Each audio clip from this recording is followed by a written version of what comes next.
গতকাল বেলডাঙ্গাবাসী ভিন রাজ্যে পরিযায়ী শ্রমিকের মৃত্যুর কারণে আপনারা রাস্তা অবরোধ করেছেন। অবশ্যই আপনাদের অধিকার রয়েছে, আপনারা করতেই পারেন, কিন্তু আমিও আপনাদেরকে সাধুবাদ জানাতাম যদি সেই আন্দোলনটা হতো শান্তিপূর্ণ। কিন্তু আপনারা কোনো প্রকার শান্তিপূর্ণ আন্দোলন করলেন না, আপনারা এক প্রকার জেহাদি কার্যকলাপ করলেন। আর করবেন নাই বা কেন? যাদের মন মানসিকতা এরকম, স্কুল যাবো না আমরা, না খালি মসজিদ করলে হবে না, না শিক্ষা দরকার না আমাদের। তাদের মধ্যে শিক্ষা দীক্ষার কোনো প্রয়োজন নেই, তারা তো এটাই করবে, এটাই স্বাভাবিক।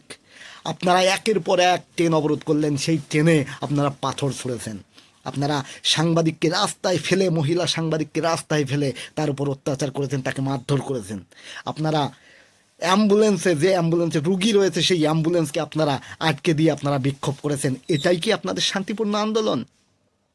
আপনাদের এই জিহাদি কার্যকলাপের কারণে আজকে সারা ভারতবর্ষে বেলডাঙ্গা তথা মুর্শিদাবাদের নাম একদম জলজল করছে, যার কারণে আপনারা যেখানেই যাচ্ছেন ভিন রাজ্যে কাজ করতে, সেখান থেকে আপনাদের ঘাড় ধাক্কা খেতে হচ্ছে শুধু আপনাদের এই জিহাদি কার্যকলাপের কারণে। কিন্তু সেটা আপনারা বুঝবেন না, তার কারণ আপনাদের মাথার মধ্যে শিক্ষা নেই, আপনাদের পেটের মধ্যে শিক্ষা নেই, আপনাদের শিক্ষার কোনো প্রয়োজন নেই, আপনারা সেটাই মনে করেন, যার জন্য আজকে আপনাদের এই দশা।